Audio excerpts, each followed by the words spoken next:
आज के इस एक्सप्लेनर में हम भारत के भूगोल से जुड़ी एक बेहद ही दिलचस्प, मतलब बिल्कुल गजब की मेमोरी ट्रिक को डिकोड करने वाले हैं। अक्सर बिना रट्टा मारे भारतीय नदियों के नाम याद रखना बहुत मुश्किल होता है ना? लेकिन ये जो अनोखा तरीका है, ये खास तौर पर इसी मुश्किल को आसान करने के लिए बनाया गया है। भूगोल पढ़ते समय सबसे बड़ी चुनौती क्या होती है? यही ना कि इतनी सारी प्रमुख नदियों की लंबी चौड़ी लिस्ट को आखिर दिमाग में कैसे बिठाया जाए। इतने सारे नाम, और वो भी एग्जाम के प्रेशर में याद रख पाना, सच में ये किसी पहाड़ चढ़ने से कम नहीं लगता। लेकिन क्या हो अगर इसका कोई बहुत ही आसान शॉर्टकट हो? तो चलिए सीधे सोर्स मटेरियल में गोता लगाते हैं। यहाँ एक पोस्टर है जो बहुत ही क्रिएटिव तरीके से एक अंग्रेजी निमोनिक यानी याद रखने के एक सूत्र को हिंदी की नदियों के नामों के साथ जोड़ देता है। कमाल की बात यह है कि सारी की सारी जानकारी बस एक ही जगह पर बिल्कुल साफ साफ दिख जाती है। और सबसे मजेदार बात पता है क्या है? ये अकेला स्मार्ट सा दिखने वाला डिजाइन बिना किसी कंफ्यूजन के पूरे 15, जी हां 15 अलग अलग प्रमुख नदियों के नामों को एक साथ सेट कर देता है। जरा सोचिए, 15 नदियां और उन्हें याद रखने की बस एक मास्टर चाबी।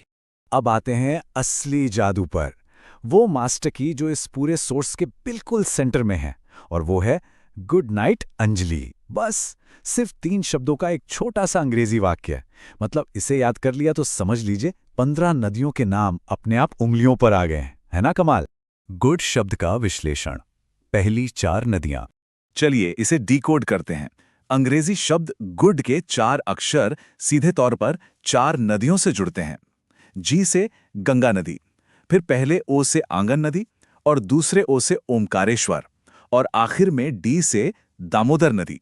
यहां ध्यान देने वाली बात यह है कि ओमकारेश्वर और आंगन नदी की स्पेलिंग को कितने सटीक तरीके से इस ट्रिक में फिट किया गया है, एकदम परफेक्ट। नाइट शब्द का विश्लेषण। अगली 5 नदियां। अब आगे बढ़ते हैं दूसरे शब्द पर। नाइट शब्द में 5 अक्षर हैं जो 5 और नदियों के नाम बताते हैं। एन से नंदाकिनी, आई से इंद्रावती, जी से गंडक, एच से हुगली और टी से ताप्ती। अंग्रेजी के अक्षरों को हिंदी नामों के साथ इस तरह लॉजिकली जोड़ना सच में इसे दिमाग में छपने जैसा आसान बना देता है। अंजलि नाम का विश्लेषण। अंतिम 6 नदियां। अब इस आखिरी मैपिंग को देखते हैं। ए से अलकनंदा, एन से नर्मदा, जे से झेलम, दूसरे ए से अमरावती, एल से लूनी और आखिर में आई से इंद्राणी। अंजलि शब्द के हर एक अक्षर का बहुत ही बारीकी से इस्तेमाल किया गया है, और देखिए कैसे बची हुई सभी 6 नदियों को इसमें बड़ी ही सफाई से कवर कर लिया गया है।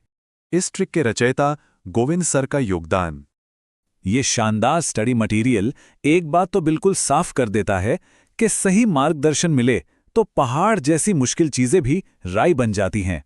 इस पूरी ट्रिक का श्रेय हरदी में मौजूद राधा कृष्णा कोचिंग के गोविंद सर को जाता है।